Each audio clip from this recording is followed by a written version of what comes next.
Adam, thank you. And we do know that there is a growing need for mental health services. Nearly 2 years ago, the Suicide and Crisis Lifeline changed its number to 988. The Crisis Center of Tampa Bay tells us it continues to see a big increase in the number of calls, but it doesn't come without its challenges.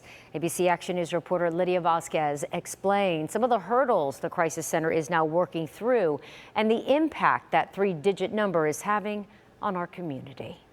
It's been very busy since the launch of 988. Nearly 2 years after the Suicide and Crisis Lifeline changed its number to 3 digits, the Crisis Center of Tampa Bay tells me it continues to see a massive increase in people calling. We're averaging about 1,000 calls a month. But the change hasn't come without its challenges. One of the main hurdles, the 988 number is not geolocated. If you are somebody who has an area code from another part of the country, but you're calling from Hillsborough County, you're going to be connected to that resource in the other part of the country.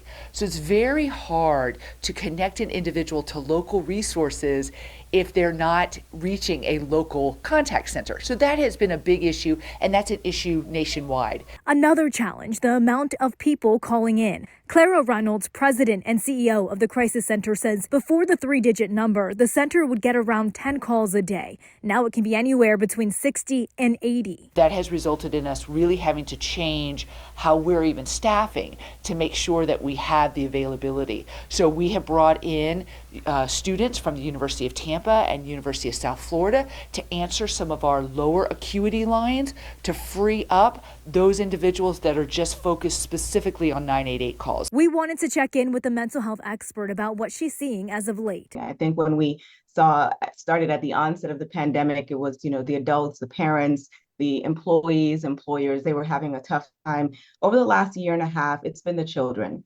Increased cases and reports of anxiety and depression, especially anxiety, even with younger children, those 10 and under. Natasha Pierce says as the conversation around mental health continues to grow, so do resources like the 988 Lifeline. She says the 3-digit number has been a life-saving tool connecting people with the help they need. Don't wait. There's no issue too big or too small that cannot be dealt with by just talking to somebody who cares, and that can happen by calling 988. In Tampa, Lydia Vasquez, ABC Action News.